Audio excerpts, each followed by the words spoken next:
Good evening, everybody.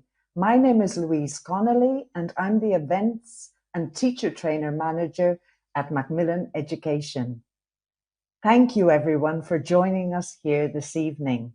I know that this is a very busy time for you, so I really appreciate, and we all really appreciate at Macmillan Education, that you are taking the time out of your busy schedule to be with us here this evening.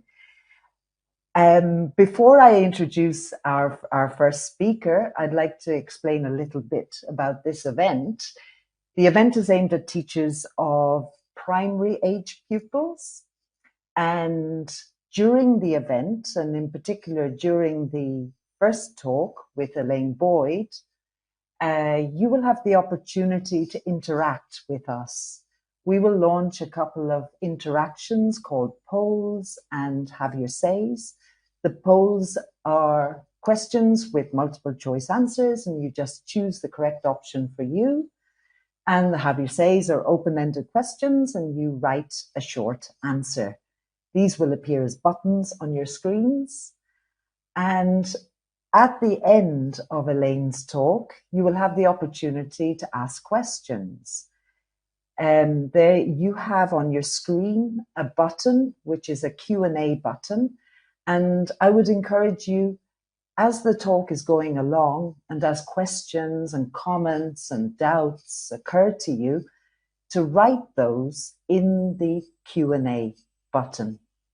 And in the 10 minutes just after Elaine's talk, you will have the opportunity to have those questions and answered. So please do use that facility. We want to encourage as much interaction with all of you this evening. When Elaine finishes, I will invite my colleague Dave Holmes to come on to give a short presentation. And at the end of the event, we will launch a short Survey Monkey questionnaire to have your feedback on today's event, to know what you think about the event, to make suggestions for future events. And after the event, in approximately 1 week's time, we'll send you an email with the handout and your certificate of attendance. Okay, so let's move on to the main business of today. Hello, Elaine. How are things? Hi. Great. It's lovely to have you here. Thank you so much for joining us. Elaine, I'm going to briefly introduce Elaine. Elaine is a teacher trainer, author of many primary level courses, and she is the co-author of levels 5 and 6 of Lead the Way, the new Macmillan education course for primary. So this evening, Elaine is going to talk to us about Reading Literacies, the foundation of an effective language learning program. So over to you. Well, hello, everybody. I just want to say I'm really happy to be talking to you in Spain. I have a great passion for Spain. I used to live in Spain many years ago. I lived in San Sebastian for a bit. I've lived in Valencia, and I've travelled around Spain and Portugal. And I'm stuck here in the rather cold UK. So I'm very happy to be talking to this warm Spanish environment after all these months when we haven't been able to see each other properly. So welcome, everybody. And as Louise said, I'm going to be talking to you about reading literacies, and we've called that the foundation of effective language learning. So let me just mention a little bit about that before we get started. I think all of you as teachers will know that reading as a skill is absolutely critical to learning, not just in English language, but in all subjects. So that's why we've labelled it, if you like, as the foundation, because it's so important for students to be able to access all the other information they need in whatever subject they're doing. So that's why we've called it the foundation. And then you might think, well, reading literacies, why have we got multiple literacies? And I would say that it's, we tend to think, I think, as teachers, that when our students come to us, they are already literate in their first language. And so we kind of make assumptions about them being literate in a second or third language. And of course they are, in the sense that they can, in the case between Spanish and English, they can read the alphabet, Portuguese, etc. But what we want to focus on here is all the little things that our brain is doing when we read, not because we don't know it, we know this, but it's about bringing our students' attention to it. And it's really important that we profile that attention for them. So that's what we're trying to do with Lead the Way, is when we approach reading, we want to bring students' attention to these different elements of reading, because then what we're doing is giving them a set of strategies, or a toolkit, if you like, for their future reading. Now, that might be their future reading in English or another language. It might be their future reading in other school subjects. These are transferable skills that they will be able to use.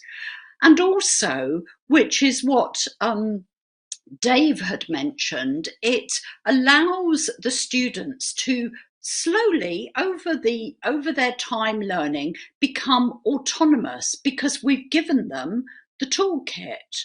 So that's why today we think it's so important to talk about these different elements of literacies, which, as I say, you will recognise, but it's about really bringing our students' attention to that, so that they, instead of being confronted by a lot of text, they exactly know the way into those texts, almost in whatever subject they're doing.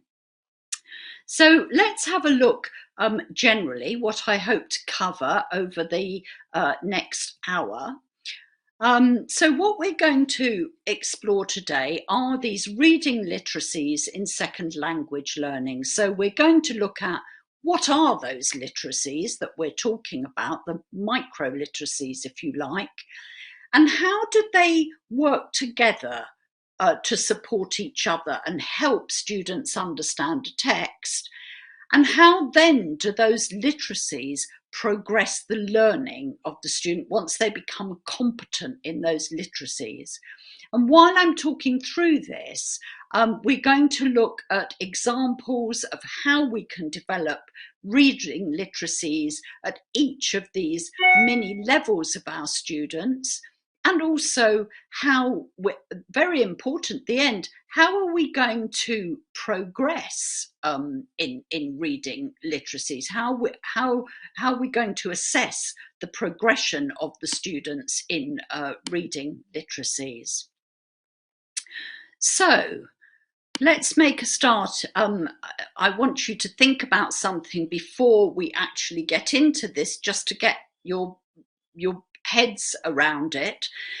Let's have a poll, first of all, Louise. When you read an article in a magazine, of course it can be online or a newspaper, be honest now. What do you notice first? Okay, so that poll is now on your screen. The question is, when you read an article in a magazine or newspaper, what do you notice first? And there are 5 options, sorry. The layout, the pictures, the author, the headings, subheadings, or the topic. And it seems, wow, I've never seen this before, Elaine. Oh, it's changing. I saw 100%, but it's changing. And it seems at the moment there's a majority of 67% saying the headings, the subheadings, followed by the pictures. And now it's changing a little again. So we'll just give it a second or two, because this is quite a rapid thing. People are replying, and there's quite a few of us out there. So the figures are changing. But I can see, I think we can close it at 56% saying the headings, the subheadings, and 44% saying the pictures. Okay. And I'm sure thank you everybody for joining in with that. And I'm sure you've realized, I'm sure you were thinking as you were doing it, well, it depends. It depends what I'm reading. And of course it does. But it's quite interesting, isn't it, that we're all adults. And as adults, it seems like many of us are drawn to the headings, in other words, the letters, rather than the pictures. That's quite interesting to note, because of course there's a lot of visuals now. So I just want you, I mean, obviously, as I say, you're adults, we're talking about younger learners, but I just want you to think about that, about what you've said there as we go through, because of course as adults you have an automaticity towards reading that perhaps younger students don't have. So let's move on and have a look at that. So, as I said, we're going to look at what are the reading literacies.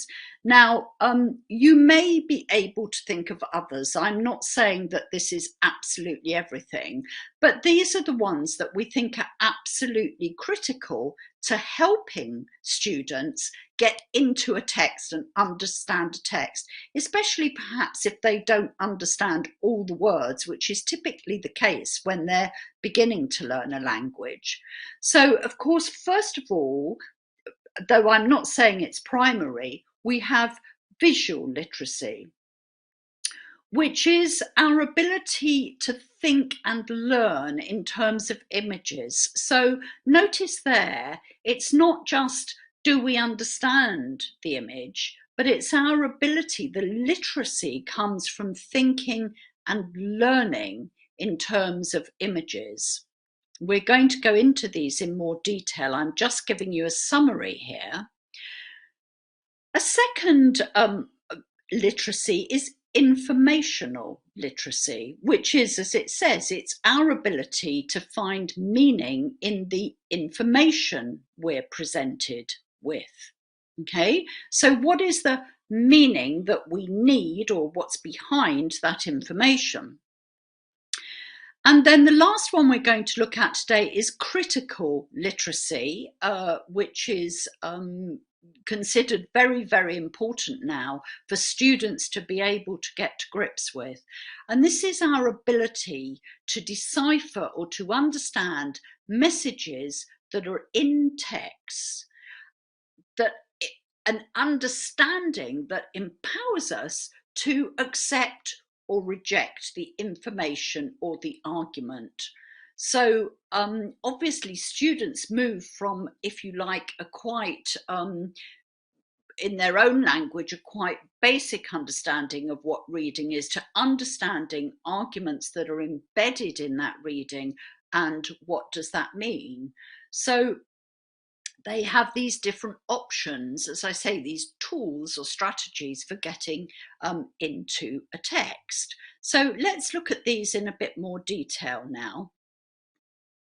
We're going to look at them one by one. So first of all, we'll look at visual literacy.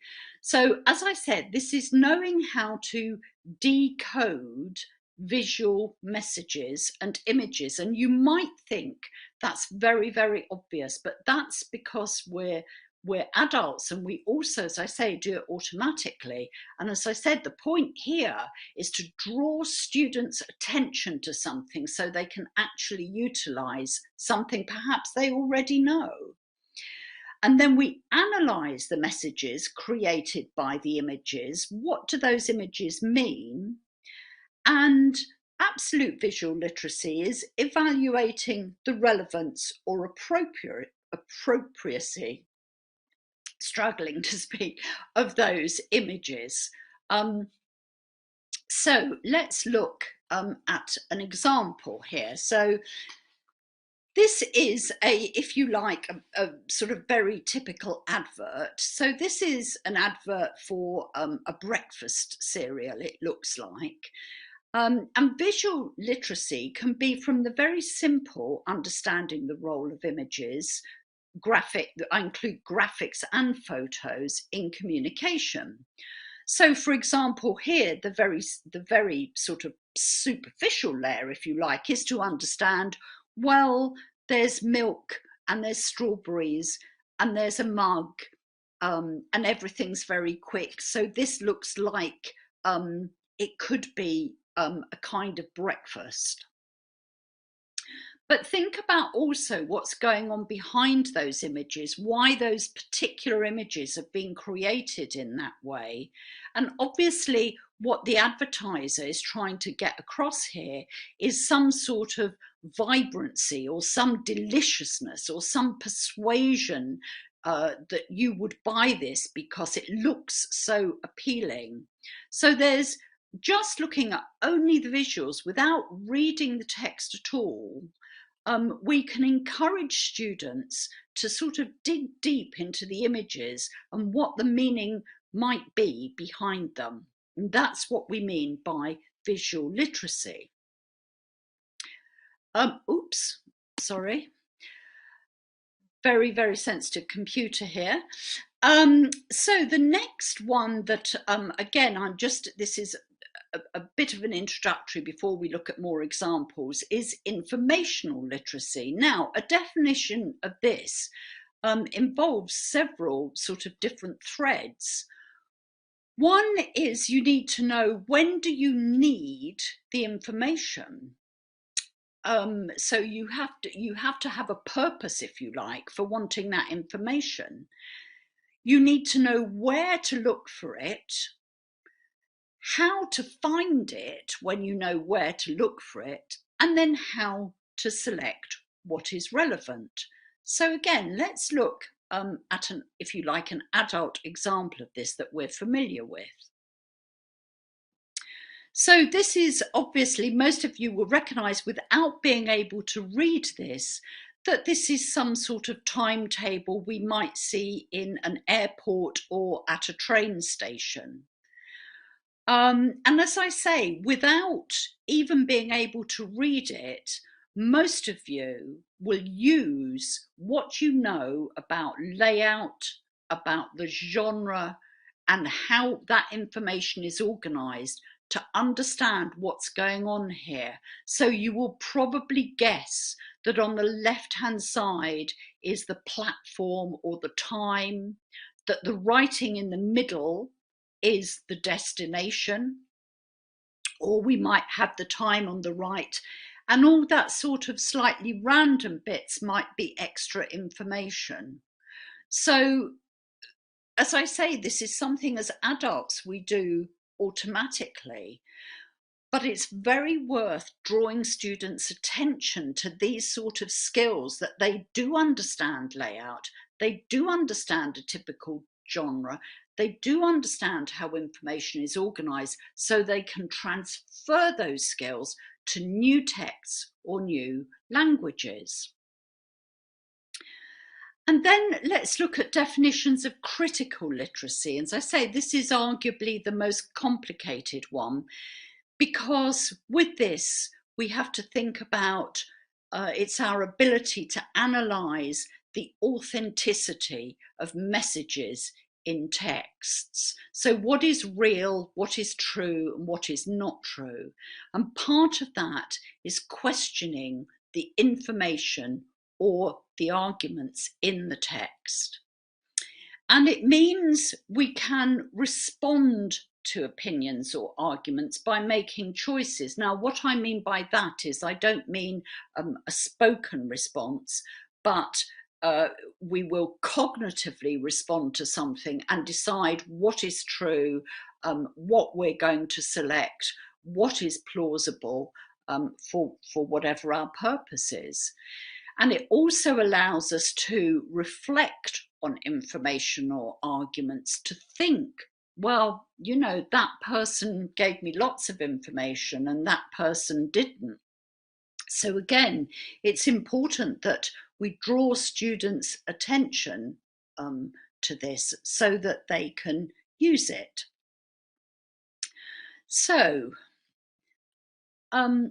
an example of this, which I've given you there, it's just an image to express this, which is the microscope, if you like, of the student's brain looking for fake news, because critical literacy is about understanding how to look for and evaluate information, to organize it, especially ideas and opinions, and to create and communicate information from a variety of sources, because in order to do that, you have to be able to make a decision about what you're selecting. And this is what critical literacy is all about when you're reading. Okay, let's move on a bit further with this, because here I'm going to ask you to do an activity. This is have your say. So I'd like you to write a couple of things here. So on the left-hand side, it doesn't matter if you can't see the detail here, because as you've just seen, we pick up a lot of information without really micro going into the text necessarily. So on the left-hand side, what you will see is a very typical Google search for a chocolate cake recipe. And on the right-hand side, you will see that somebody has selected one of those search options. And what they would have on their screen then is the chocolate cake recipe that they have chosen. Now, again, you don't need to read the detail of this. You'll be using your skills about layout and John to understand what's going on. What I'd like you to do is say, how many literacies are going on there? What literacies are you using on the left hand of the screen with your Google search? And what literacies would you be using to understand the chocolate cake recipe? So Louise, if I could hand over to you for that. Yes. So once again, this will appear as a button on your screen. It's a have you say, and it's an open-ended question. How many literacies? And by the way, Elaine, chocolate cake is my favorite recipe, by the way. Oh, there we are. Yes. Shouldn't put that on, eh? It's starting to make me hungry. Well, it's tea time in England, of course, and so we like to have cake for tea. I see. Now I understand why you chose it. Good thinking. Very good. Okay, let's see if we've got any answers. How many literacies are coming in? I'll give you a couple of seconds. Somebody, it's quite funny. Through the chat, somebody is saying, me too. They obviously like chocolate cake. Very good.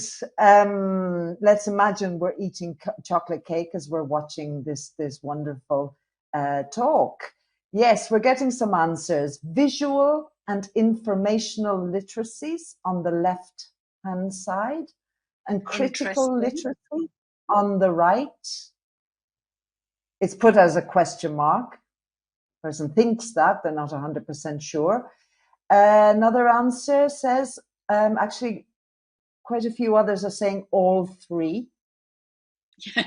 Yes, but where? All three. I imagine that they're talking about both, but they haven't specified. Yes. If anyone wants to specify, but if you mean all three just for both, well, we'll take it as that. Yeah, there's quite a few for all three, yeah, Elaine? And there's just one person saying visual and informational literacy on the left-hand side and critical literacy on the right-hand side. So let's close it. Thank you, everybody. Okay, and we'll talk it through. Well, of course, the big point to mention here is that nothing is set in stone. So in many senses, what you decided were the literacies there are arguably the right answer, because it's what you choose to focus on. But I'd like to talk you through what I think is going on based on what we've said about what the literacies are. So as I said, on the right-hand side, you've got a very typical Google search, very simple one for your chocolate cake. And I love the idea that several of you put visual literacy with this. So you're going to pick your recipe based on the deliciousness of the picture that you can see, which is of course perfectly fine, and that's how you would approach it. What we could arguably say is, one, on the left-hand side, we're using informational literacy because we're deciding what is relevant for what we need. Do you remember we said that information literacy is first deciding what you need? So on the left-hand side, we might use information literacy because you'll notice some of those recipes are for children and one doesn't mention children. So if you want a recipe for children, you would select those, or if you like a grown-up, an adult recipe, you might select a different one. So you're using your informational literacy to decide what is relevant to you, probably using the headings to do that.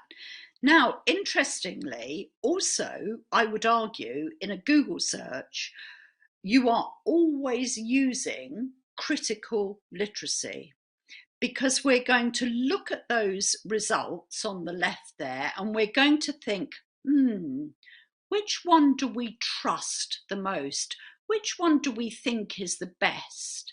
Now, of course, some of you will recognise the name of the BBC, and the BBC has a certain reputation.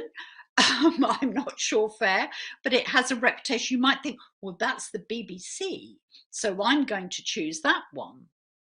Some of you might decide that you like the idea of net mums because you're a mum and that's all mums together.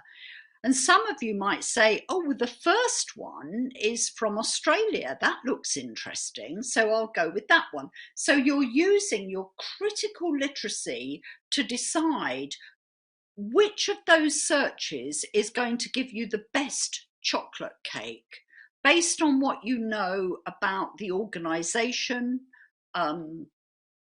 or it might be to do with how the introduction starts.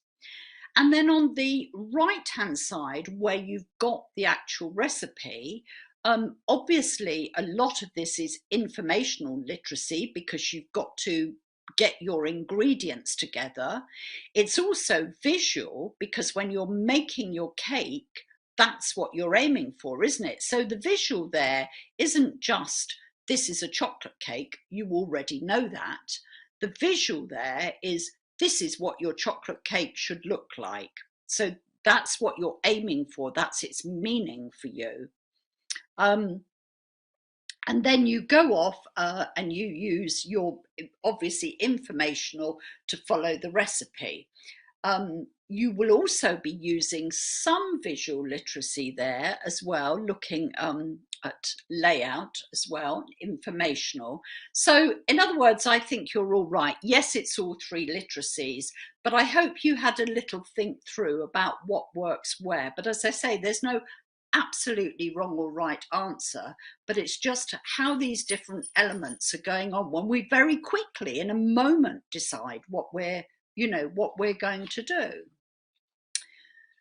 So having just had a look at what those literacies are, I'd like to move on now to actually specifically talking to you about how we deal with this in Lead the Way, because obviously we're talking about our younger learners there.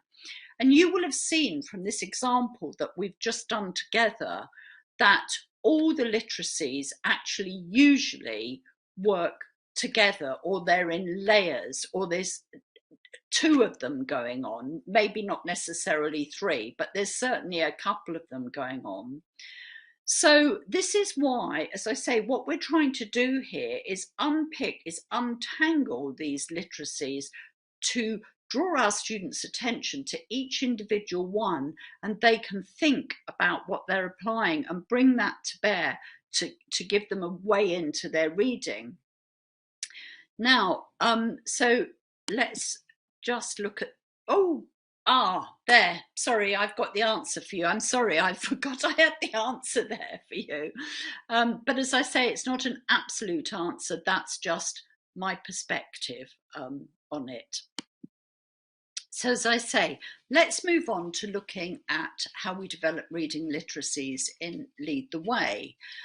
I think what a lot of you will probably assume or understand is that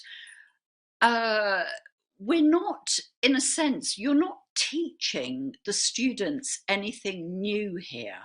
These are probably skills they already use in their first language without realizing. You're just drawing their attention to it and helping them understand that this is their toolkit. But the nice thing about that with young learners is because they already know how to do this in their first language, they have a big chance of success when they're trying to tackle this or to learn this. And of course, with young learners, what we want is success. We want them to achieve things. We want them to feel successful. And so what's nice about this is you can do these sort of activities with them and they will be successful because in one sense they will already understand it and you're just helping them to develop it and to bring their attention to it. So to go back to what I was saying about the literacies working together, what we do across the three levels, the three sort of main chunks as it were, the 6 levels of Lead the Way, is develop student skills obviously in progression, but we start off even with level 1 doing a little bit of critical literacy. You can see there they're linking their learning to what they already know. They're learning that that's a skill. As I say, they possibly do that automatically in their first language, but this is about when they're learning English or other languages and how they can transfer that perhaps to other subjects and other learning.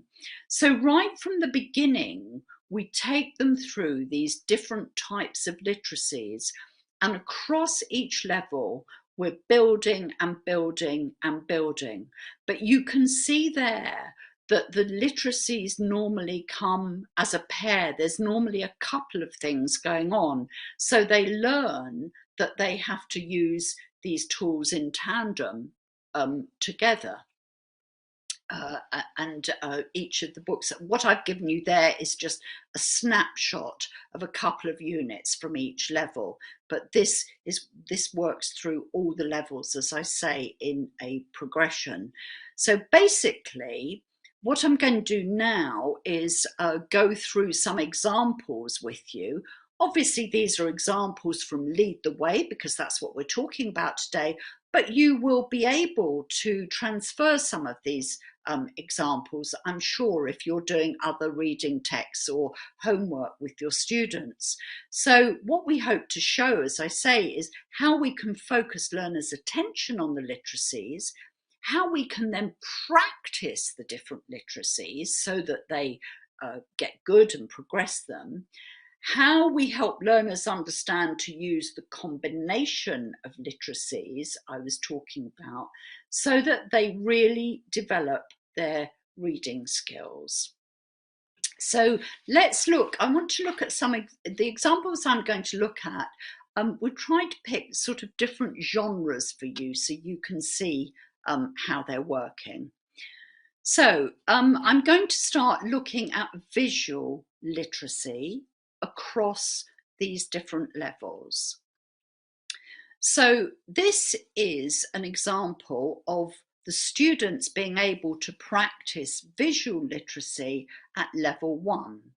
And you can see it's very straightforward. So on the left, they've got a picture of some animals there.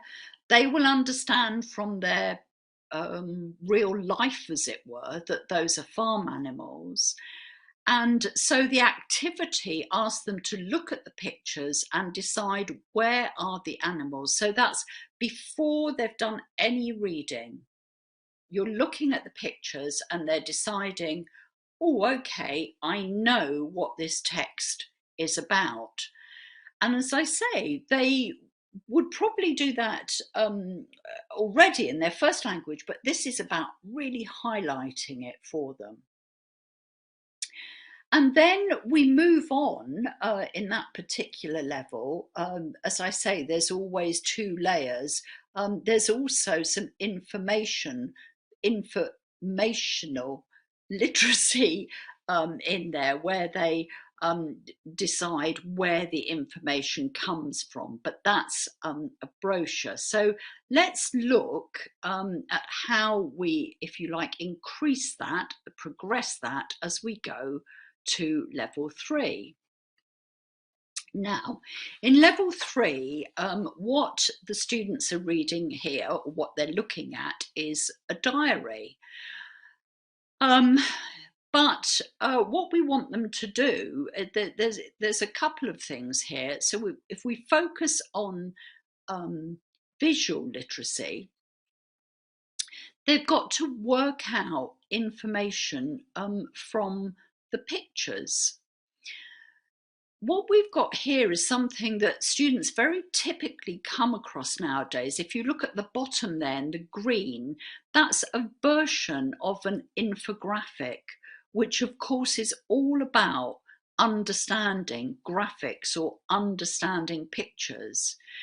And the infographic is showing the results of the recycling. And the students have to think about those little drawings and pictures there to decide what it is that's being illustrated, what is being recycled, okay? Whether it's cans or bottles or whatever. So at level 3, we're moving them forward a bit and we're saying, well, yes, there's some text here, but look what you can do with visual literacy. Look what you can find out. And you can see there's a little activity on the right there, just in the yellow, asking them to think about symbols and numbers and pictures and the kind of information.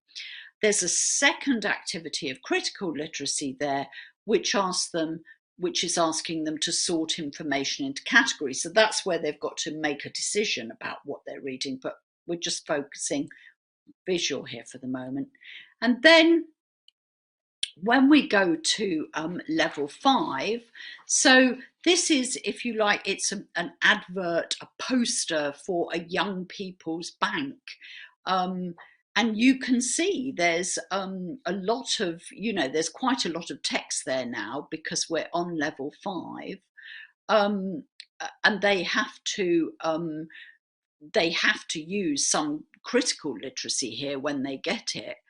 But one of the first things they do, the visual literacy, is they have to understand they're looking at an advert. So they're asked, they have to find the logo, find the images.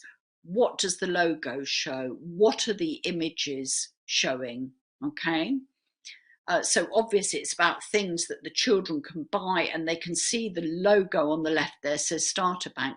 So first of all, you're asking the students to focus on what they can extract without reading anything. What can they understand? And as I say, this really helps them progress in their reading, so that if they come across information which looks complicated to understand, they have these tools to get in. So that is an approach to visual literacy, which, as I say, those are just some examples which you may be able to transfer.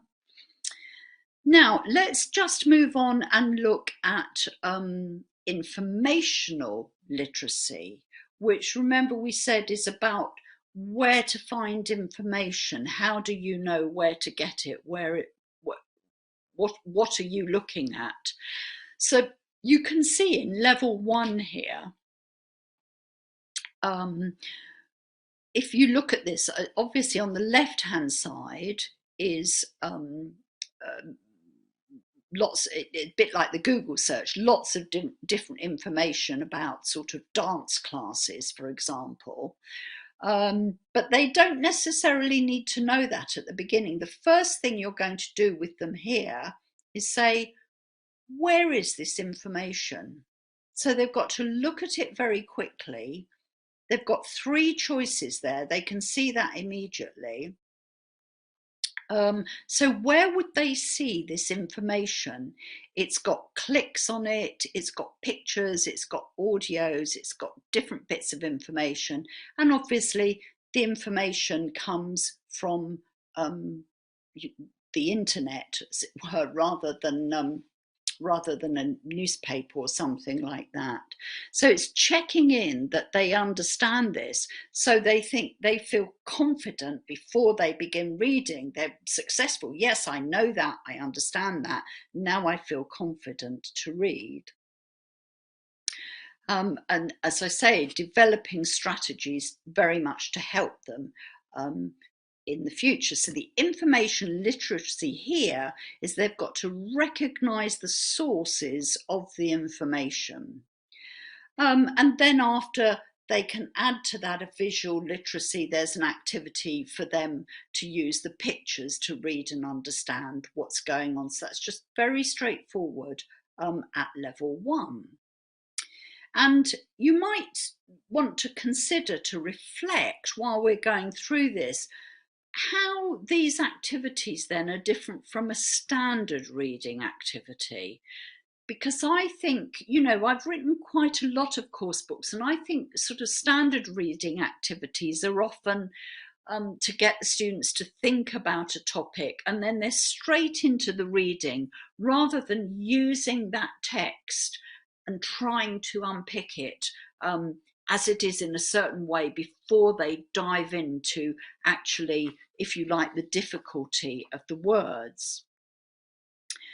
Now, here's an example of informational literacy from level 3. And obviously here we've got a tourist brochure to a very nice part of the country to visit. It's a tourist information about a village. And it starts in visual literacy to assimilate the text, you know, look at the web page, what is it about? But the informational literacy activity there is to identify the subheadings in the text. Now, again, as I say, that might seem very obvious, but it's about pulling these threads out to help the students give their attention to it, because sometimes they might meet a text where they don't understand it and they need to use this skill to help them get into it. So what we're doing there is focusing on the subheadings, and the information literacy is, oh, there's the subheadings in the text. What do I need? What information do I need? Where do I need? Which subheading do I need to look for it in? And as I say, the students will understand this, they'll be successful at it, so they'll feel very motivated and confident about reading rather than worrying about it. Let's have a look at an example of how that works in level 5. Okay, you can see obviously the amount of text is going up here. Remember, I said this is always layered. So this activity page starts with some visuals of what are you looking at. You're making predictions about the text. Is it a biography? Is it search results or whatever? So you're using your visual literacy there to decide what that is. And then the informational literacy activity is about, a bit like we were deciding about the chocolate cake, the online texts and issues around those kinds of texts, and you're evaluating the search results. Which one is relevant to you? Which one is most interesting? Is the one on the left too young for you? Is the one in the middle more appealing because it's about animals, etc.? So that information literacy is about making decisions and understanding how you're going to decide what's relevant to you and what your needs are at the moment. So those, if you like, are two sort of more straightforward literacies. And what I want to move on to now is looking at critical literacy in a bit more depth, because I know some teachers are worried that perhaps very young students may not be able to do this. But as I say, we take them through that right from level 1, and they can do it in small steps. And this will help them. But I'm going to put you guys on the spot now and ask you about critical literacy, and again ask for Louise's help here. So this is another have your say. And the question I'm going to ask you is, which of these 5 texts are developing critical literacy skills? Okay. So you've got a dialogue in, I'll just go through, Louise. You've got a dialogue.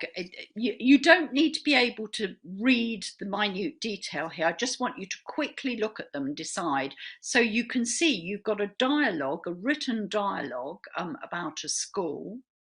You've got what looks like an email exchange with quite a lot of text in it. You've got some information about a biking weekend. You've got information about medieval trade routes, and then you've got information about burgers and, you know, what goes in a burger, etc. So could you just have a quick think about those and decide? So you've got 5 texts there, okay? So which of those texts are developing critical literacy skills? Is it the school? Is it the email? Is it the Viking? Is it the trade routes? Or is it the burgers? Or is it all of them? Okay, yes. So the question button is on your screen. And the question is, as Elaine said, which of these texts? There are 5, and there are different types of texts, which is wonderful to see all these different types of texts, by the way, Elaine. There's a huge range of genre explored in this course, and this is wonderful. And I love the visual focus, and I love those questions as well about they're not the typical, you know, what you were saying, the difference between a typical reading comprehension and actual literacy development, and the questions that are put to the pupils at a simpler level, the lower levels, and then right up to the higher levels. Very, very interesting. So let's see what answers are coming in. Quite a few people are saying all of them. Shall I just remind everybody, we said, remember, critical literacy is about understanding opinions and ideas and arguments in a text, or proposals or suggestions, or rather than simple facts. Exactly. Okay. And yes, we've got some answers coming in. Quite a few are saying all of them, but especially a cool school, Viking weekend, fun with food. Let me see. Yes, all of them. And then one person is saying, I think the text about burgers, because you have to choose what you like the best for your fantastic and tasty burger. So you have to take a decision. You have to discern. You have to compare, contrast. But quite a few people are saying all of them, eh? Okay. Well, so we'll leave it at that. Thank you. Yes. Interesting you say all of them, because of course I go back to what I said at the beginning, that some of it is your decision about what's going on there, and it's your decision about what you pull out of a text, because the chances are that most of the texts we look at have all the different skills going on. But I would say, I'll just talk through them quickly. So I would say the school one, we could probably use critical literacy there, because that's a conversation, that's an exchange. Although it's written, it's a conversation between people. And inevitably in a conversation, you get opinions and ideas. You don't just get an exchange of facts. You get somebody with a point of view or a reaction or a feeling. So we can draw out critical literacy there. Possibly. The second one I would say very strongly is you can use critical literacy. I appreciate you can't read the text there, but what you've got is an email exchange, and quite a lengthy email exchange. So what you would be able to do there, which is a critical literacy, is compare and contrast information. Maybe it's something simple, like somebody saying, oh, I did this at the weekend, and the other one says, oh, I did that, and I didn't like that, or I didn't see that TV. But that allows the students to compare and contrast, so they have to understand which elements of the information they need to compare and contrast. The Viking one is kind of an advert with, I think, straightforward information. So I would say possibly not so useful for critical literacy. The same with the medieval trade routes, which has got a lot of text in it, but it's very factual. And yes, we all agree, I think, on the burgers. But as I say, there's not an absolutely right answer. So what you say is valid. But I would strongly say the burgers and the email are sort of bursting with critical literacy. I don't know if that's the right word. So if I just move on from there, just to look, you've thought about that, just to look at that in the levels. So for level 1, here you can see another type of text. We've got different parties for children, and the critical literacy here is they have to actually read the information. So remember, with critical literacy, you're getting much more into the text. You're reading the information, but then what do you do with it? So they're reading the information, and then they've got to make a choice about which party. So they've got to have reasons for making their choice. So even quite low levels can do this. They'll all have a sense of what kind of party they want, and what would be nice. Some will be, oh yes, outside riding a bike, some fancy dress. So basically that making choices is an element of critical literacy. And so as I said at the beginning, it's about drawing students' attention to this. For level 3, again, we have a very different text here. We've got poems here. And we ask them to identify features of a poem. Now, in the critical literacy activity for level 3, you can see there in the yellow box, this is about understanding feelings. So they've got to read the text and identify how the author, the person who wrote the poem, wants us to feel. And that's a critical literacy, because they're understanding, if you like, the message behind the text on the page. So that's what we're drawing out of them there. And they can do that quite simply with words at level 3. But as I say, it's about progressing these skills across the level. And then on level 5, obviously, as you would expect, there's a lot more text here. And we're going to be getting much more sophisticated when we ask the students to do things. And the critical literacy activity here is identifying the writer's opinions. So in other words, the students would have to read the text and they'd have to decide what was just information moving the story on and what elements of the text give you the writer's opinion. So this is actually a review. Again, we've got a different type of text for a film.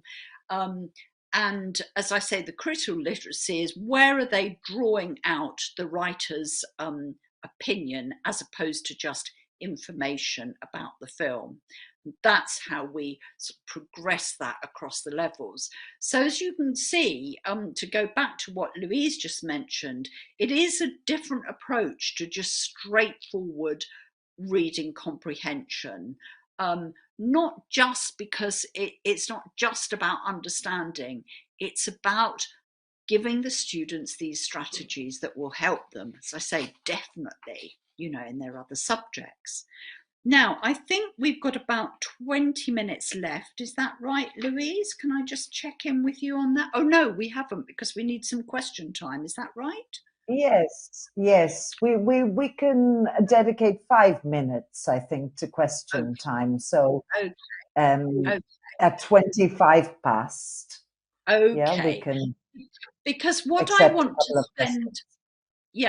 having looked at these different literacies and these different elements, and as I say, it can be your choice. I don't want you to think that these literacies are absolute and set in stone. It's about your choice about what you pull out from a text, but just examples of how we would approach it. But of course, one thing a lot of you will be concerned about is, well, that's fine, and I know the students are progressing through the book, but how do I actually assess these literacies? Because in some ways it feels, maybe, I don't know what you feel about assessing reading in the classroom, but I'm about to ask you because I want to move on to talk about assessment. But first of all, I want to get your views on this. So this is quite straightforward question for you to think about. How easy do you find classroom assessment of reading skills? So I don't mean maybe the big end of year test your students do, but just when you're in the class and you're trying to do a bit of formative or ongoing assessment of your students, how easy do you find it to assess their reading skills? If you just want to make some notes on that, that would be very interesting for us. Great. Okay, again, the question is on your screen. We'll give you a couple of seconds to answer that. How easy do you find classroom assessment of reading skills? As Elaine said, on an ongoing basis, as formative assessment rather than a final assessment, reading assessment. Okay, let's see. I'm sure there's going to be a variety of answers, probably. Yeah. And it depends too, I think, as well, Elaine, at what stage you are in your teaching experience, no? Yes, surely. How much? I know that when I started, I found that formative assessments quite difficult to get my head around. And it took time. It was a skill I developed over time, I would say. But definitely, it's obviously easier to have, I suppose, an end of, a formal test in that sense. But the formative assessment is very interesting because you pick up on all on what's really going on, and you see the different ability, don't you, in the classroom, and that's key information. So we're getting some ideas through, and there is a mix. There are a couple of people saying that they find it quite easy, and then other people quite hard, especially, and there's one person saying especially at low levels. Yeah. At low levels, and that might be because there isn't enough input there, or difficult. So another person is making a comment that it's difficult with large groups on a day-to-day basis. So they find it better left to the end of the unit exams, as we've just been commenting. The major, and another person is sharing a thought, which is very nice. The major difficulty is being able to teach them to read individually, which is really important. Definitely at a young age in any language. Yeah. Okay, so we've got a variety of answers here, I Okay, think. okay. Well, the point about individuality is interesting, isn't it? Because as I say, I think all the way through we've been talking about the idea that these literacies are tools. And you might find that some of your students very, very quickly get visual literacy and struggle with one of the other literacies. So they're going to be successful in some way, and you're giving them some access rather than them just failing, if you like. Well, not everybody finds it easy, and obviously we're looking at specifically how we assess literacies here. But I'd just like to talk you through some processes I find helpful in assessment, and you, I'm sure, will have other ideas and other possible options. But I'd just like to talk you through some ideas that you know spur your students to success in order to motivate them, as it were.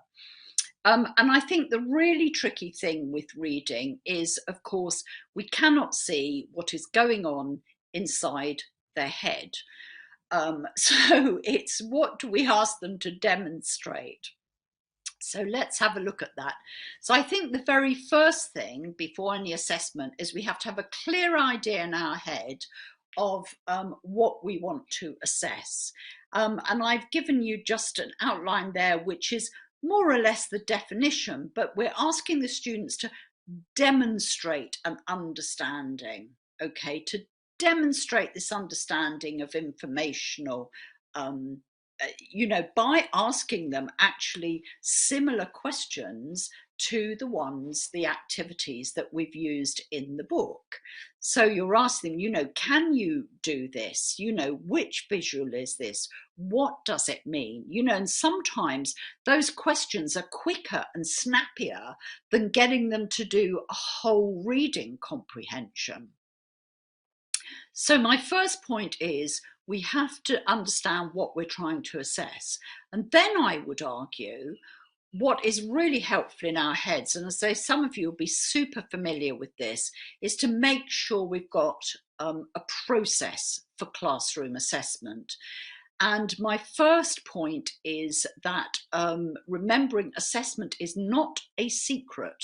It is something we share with the students. So we explain to the students what they're going to be assessed on, you know, and it might be, well, I'm going to be asking you, you know, on Friday, I'm going to give you a new text and I'm going to be asking you about images so they understand what they're being assessed on and why.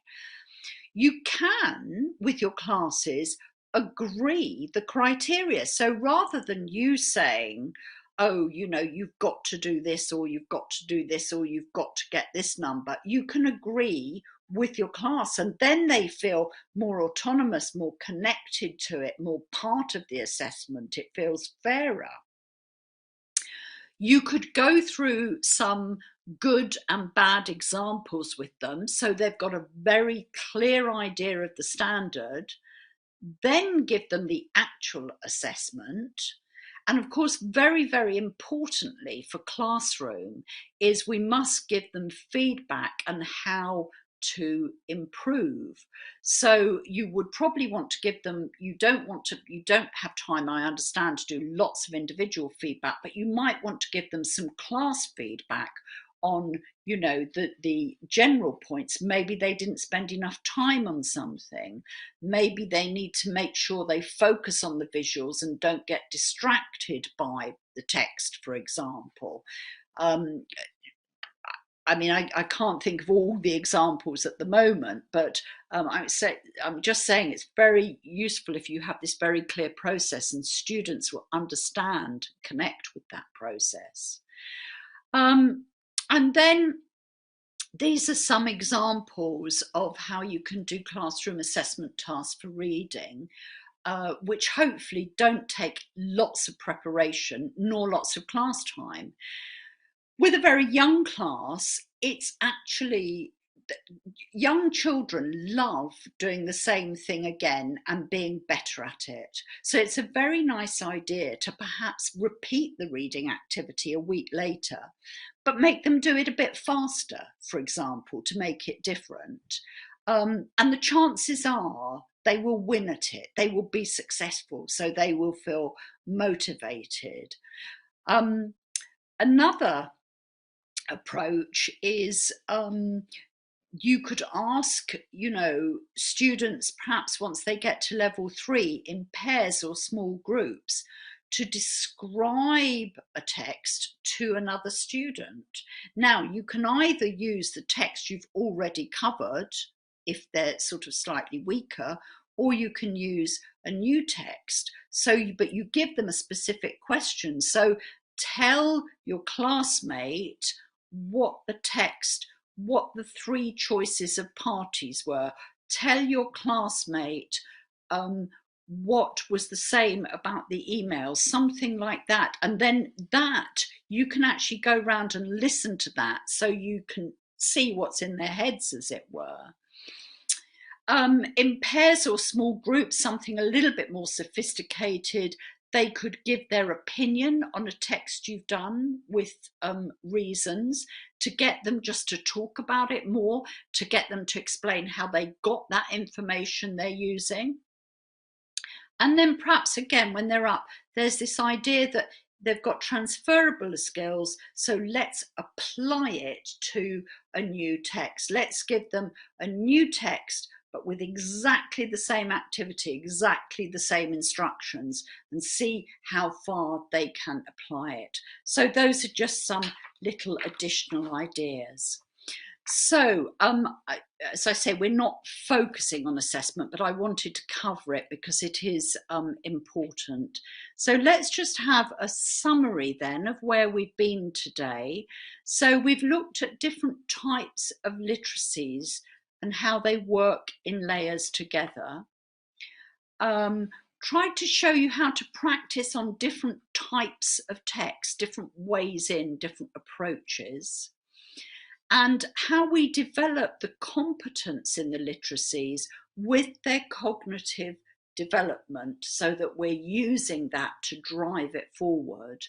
And as I say, we can assess those literacies by using what I call explain and apply strategies. Explain this to me, or apply that skill. So I think we've reached the end of the formal presentation before questions. So many thanks for taking part, everybody. And many thanks to you, Elena. That has been a really inspiring talk. I don't think I've attended a talk on literacy that has dissected it in such an interesting, very, very complete way. And there are a couple of things that I picked up on. I mean, I'd never really considered this before. You've sort of made me think much more deeply, and I'm sure everybody out there as well. This idea, for example, your reference to visual thinking and it being able to think and learn in terms of images. It's not something I, as a teacher in the past, perhaps would have maybe used the image at the beginning to, yes. I don't know, to use it as a prediction task. But the typical reading comprehension. I think it's because we're language teachers, isn't it? We get so obsessed with language, and we forget these are tools into the language. Yeah, exactly. But you've made that very, very clear, and that's been really refreshing. So thank you very much for that. You've taken us much deeper into this question, and I think you've opened up so many possibilities and ways of driving that literacy through cognitive development is such a key message. So thank you for that. And yes, there are a couple of questions, and we do have a couple of minutes to address those. We've got a question. Would you recommend asking pupils to think about and share examples of situations outside the classroom when they use these different literacy skills? Very definitely. I mean, even small children, I say, very young learners, as we call them, you can say to them, well, what happens when you stand at a bus stop? exactly. What do you need to read to get a bus? There's all sorts of complicated things going on there, which young children do. You know, Exactly. yes, yeah. Or how do you decide, I'm sure they can all do this. How do you decide which telly program you're going to watch? Of course, it's all, online on the screen now, but how do you decide? You get those search results up. How are you doing? How do you know when to flick quickly and when to go more slowly? Exactly. So we Mm. can bring all this real world Yes, into the yes. classroom. These I think situations if are, you've taught them, sorry, Louise, I think if you've yeah. taught them, let's say one of the specific literacy activities we draw out in Lead the Way, maybe for homework they could go home and come back with another example of that. So that's them applying it then. Even if it's in their own language, it's about developing the literacy. That's a really good idea. That's an absolutely excellent idea. So focus in the class, and then, and that's probably a really also useful assessment tool. If we're talking about assessment, ongoing Mm, assessment, can mm, they apply mm, it? mm, mm, Absolutely. mm. Okay, thank you for that. And there is another question from somebody. First of all, they're commenting, thank you very much for the talk. It's really interesting. Good. I'm especially interested in adapting activities in order to deal with diversity in the classroom, as we know our Right. classes are big. The classes here in Spain, Elaine, there are 25 Mm, or more in the class. Well, mm, in the mm, UK, the classes are big as well, and in many countries, they're big. mm. And to help students with special needs, especially attention deficit, do you think it's important to combine visual literacy with information literacy? Is this visual component taken into account in Lead the Way? So they're asking more in, and you have addressed this question, but it might be useful just to recap. Yes, I mean, I think, as I say, in Lead the Way, we try to always, we do combine two literacies inevitably. That doesn't mean you can't add a third one if you want, but we develop always two literacies with each reading test, because remember, you don't want to throw too much at them. It's about, them developing in steps. And I would say, actually, it's ideal for mixed ability, diverse, special needs, because perhaps depending on how your classes are managed, perhaps if you have some students who are not moving at the same pace, they can repeat some of the activities. You've got the new text, maybe they can repeat some of the activities from the previous week, or you can keep them going, developing their visual and information literacy, while perhaps some of the others move on to critical. So, as I said, it's very much about bringing their attention to this. Mm. They will do it.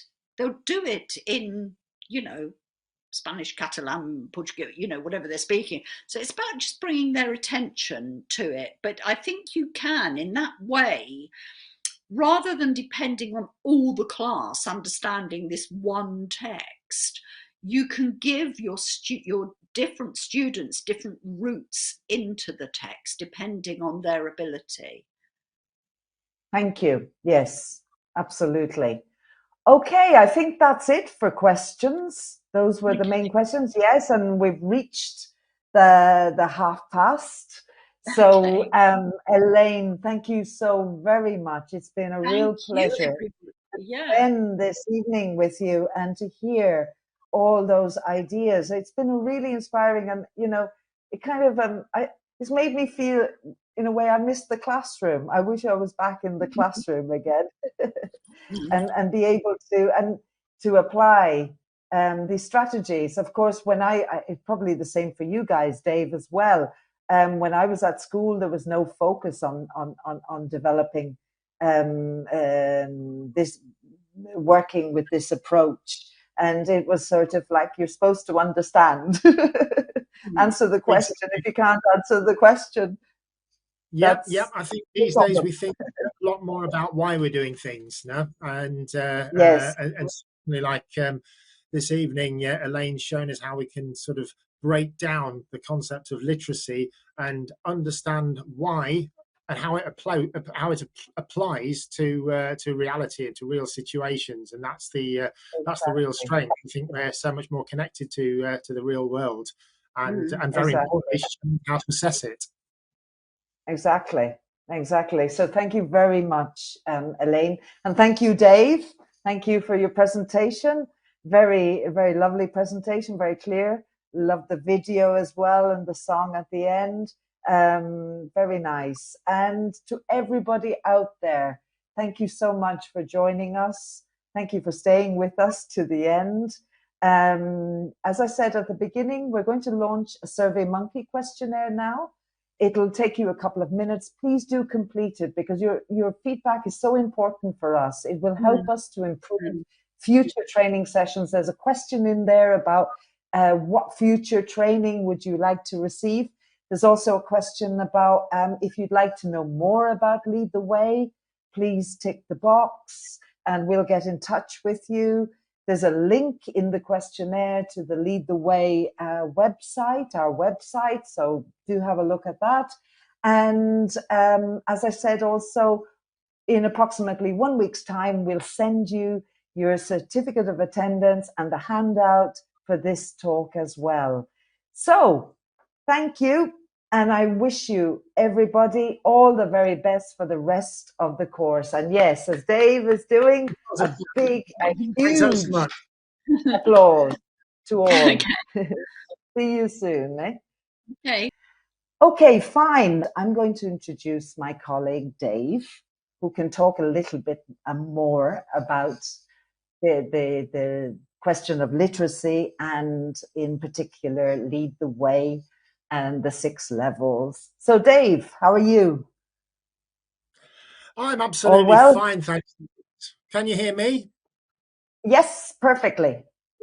That's good. Well, it's good that some of the technology is working anyway. That's always a good start. So I have to start with an apology because I'm going to be boring people talking about Lead the Way really before they've come to see Elaine really, and then they get me first. But let's imagine that I'm the support act, I'm the telenero, right? And then we're going to have the main act in a few minutes. So at least you've got something to look forward to, right? Exactly. Okay, all yours. Okay, great. So, well, what can we say about Lead the Way? Well, research shows that children learn best when they are active contributors to their own learning experience. So, as educators, our role is to lead the way to this active learning and provide a classroom where all learners can thrive. And here are some ways in which we can do this. Leading the way with multi-literacies. In today's fast-paced digital world, learners interact with an enormous amount of information in their everyday lives. So this comes in many forms and can be challenging to access, evaluate, and use effectively. And in today's session, Elaine's going to be giving us loads of tips on how we can do this. But let's just have a quick look at the book. In each unit of every level of Lead the Way, there's a literacy lesson called Read the World.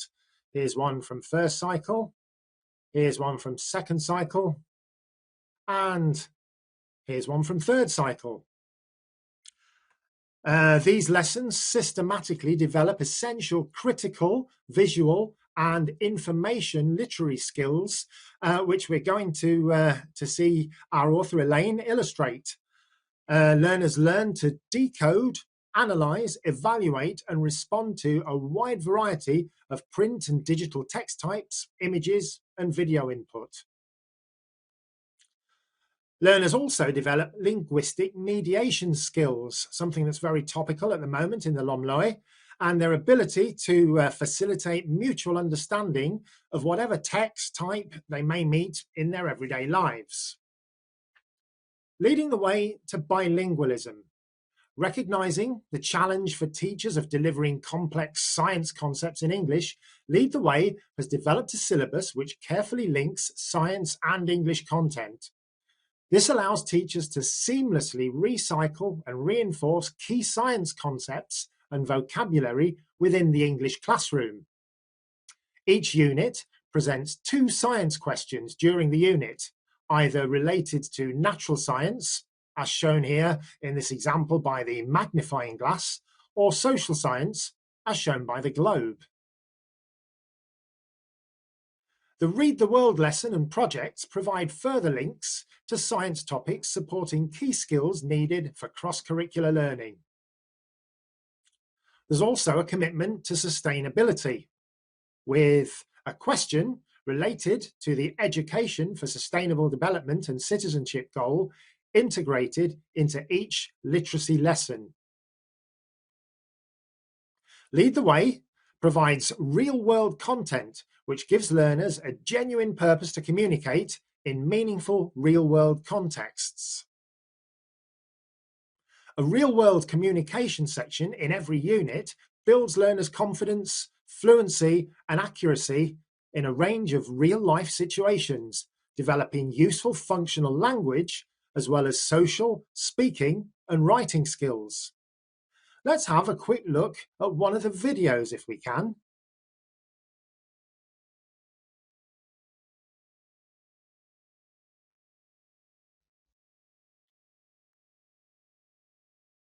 I don't know whether we're able to have a look at one now. Maybe we could have a look at one at the end if our...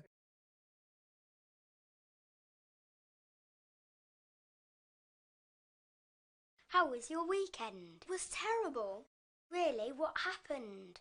Well, I cooked a pizza for my family, but then I dropped it. Oh no, that's awful. What did you do? We phoned for a pizza. Really? Was it good? It was delicious.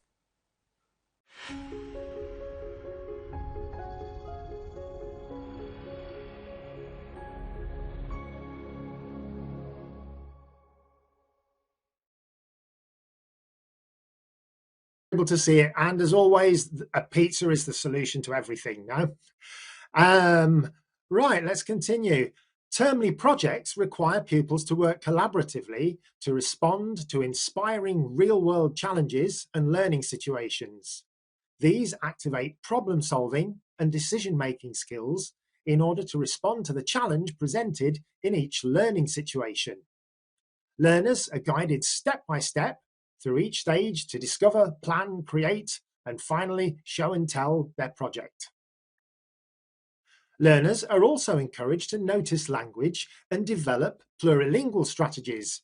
This helps them develop an awareness of how language works through finding connections between English and their mother tongue. Leading the Way to inclusive classrooms.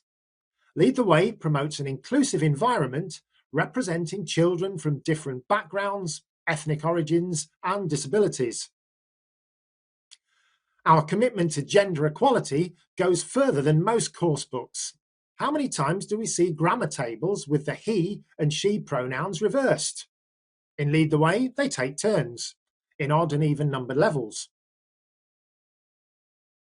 Lead the Way provides new solutions and a wealth of innovative resources for supporting every ability classes. Scaffolding is provided through the Something for Everyone resource book, which is signposted from the pupils' books wherever the 3-coloured petal icon appears. This icon stands for support, engage, and reach higher, 3 areas of differentiation within an activity. Support provides extra scaffolding. Engage offers a more multisensorial and interactive dimension. And reach higher, an extra challenge. These enable teachers to reach as many learners as possible. As well as scaffolding through its support worksheets, the Something for Everything book provides reach higher activities for fast finishers. Lead the Way also offers a complete set of preparation for Cambridge ESOL exams. As we can see here, each level is covered in every level of Lead the Way. In the review sections, you can find extensive practice of all parts of each of the Cambridge exams. So, in Lead the Way, teachers have the tools to create an inclusive classroom in which every child learns, in every lesson, to the very best of their ability, setting them up for exam success. And finally, Lead the Way has a social and emotional learning syllabus based on the internationally recognised CASEL framework. That's the Collaborative for Academic, Social and Emotional Learning. It's supported by optional mindfulness resources, including activity cards, posters and videos, all of which help create a positive classroom environment for child-centred learning. Let's have a quick look at the components included in the Lead the Way package. Firstly, for pupils. These include print and digital pupils books and activity books, the online Pupils Resource Centre, through which both pupils and parents can access all the audio-visual material in the course, the Pupils app on Navio, our learning through gaming platform, and the digital reader collection for all levels. In the digital reader collection, there are 6 readers for every level, with 1 fiction and 1 non-fiction reader for each of the 3 terms. And for you, the teachers, we've got the teacher's book and resource box containing the Something for Everyone photocopyable book, flashcards, word cards, mindfulness activity cards, and social emotional learning and mindfulness posters. And on the digital side, we've got the Teachers app, which includes your Teachers Resource Centre, complete with methodology handbook, additional vocabulary and grammar worksheets, graded tests at 3 levels, external exam practice tests, and everything you need to help you with assessment, both rubrics and an assessment for learning handbook. There's also a test generator, which allows you to download ready-made tests or customise your own, and your classroom presentation kit for you to teach directly off the screen. All accessible, as always, from our Macmillan Education Everywhere platform. And of course, as Macmillan users, you'll have access to all of the resources and training opportunities on our Macmillan Advantage platform. So thank you very much for listening to my bit, and enjoy using Lead the Way. And maybe we can lead out with a little song.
It's a great video, isn't it?